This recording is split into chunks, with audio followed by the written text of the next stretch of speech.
BJP प्रदेश किसान मोर्चा की 2 दिवसीय कार्य समिति की बैठक दरभंगा में आयोजित की गई। इस बैठक में केंद्रीय गृह राज्य मंत्री नित्यानंद राय और केंद्रीय मंत्री गिरिराज सिंह ने भी हिस्सा लिया।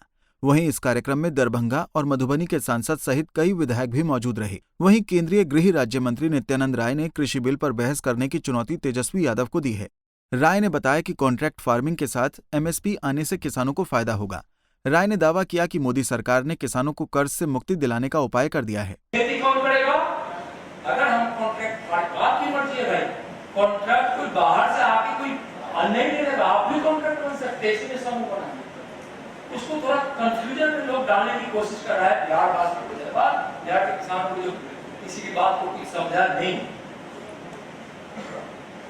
मैं तो तेजस्वी से कहता हूँ, कहते हैं कि बिल वापस हो, बिल वापस हो।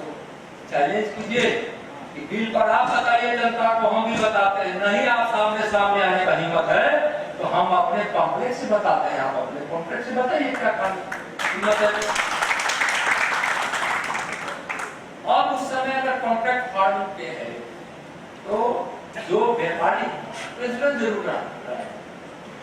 और कम से कम आप कर्जदार तो नहीं है ना। अगर इंश्योरेंस अगर उसका होता भी है तो इंश्योरेंस का ठीक है, उसको लाभ मिलेगा।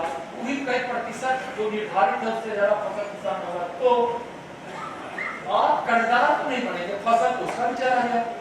आप तो कम से कम ऋण से मुक्त है। कितना बड़ा फायदा। वहीं केंद्रीय मंत्री गिरिराज सिंह ने प्रधानमंत्री नरेंद्र मोदी का दूसरा विधेयक बताया। गिरिराज ने कहा कि डायरेक्ट बेनिफिट ट्रांसफर से अब लोगों के खाते में मोदी सरकार पैसा भेज रही है। उन्होंने कहा कि केंद्र सरकार की योजनाओं में जो भी गड़बड़ी करेगा उसे फौरन सजा दिलाई जाएगी। मिथिलांचल की भूमि है, जिसे राजा जनक की भूमि कहते हैं, जिन्हें विदेह कहता था। आज देश में दूसरा विदेह देश का प्रधानमंत्री है जिसका नाम है नरेंद्र मोदी। उसने जो देश के किसानों के लिए जो कहा था, जो सोचा था, वो कर रहे हैं। और उन्होंने देश को बता दिया कि एक तरफ एमएसपी पर वृद्धि, दूसरे तरफ कृषि आधारित पशुधन, तीसरे तरफ एक्सपोर्ट। ये जो उनका सपना था उस सपना को पूरा किए हैं। और मैं जिस विभाग का मंत्री हूं, चाहे मनरेगा हो, मनरेगा कभी पर्यायवाची बना था भ्रष्टाचार का।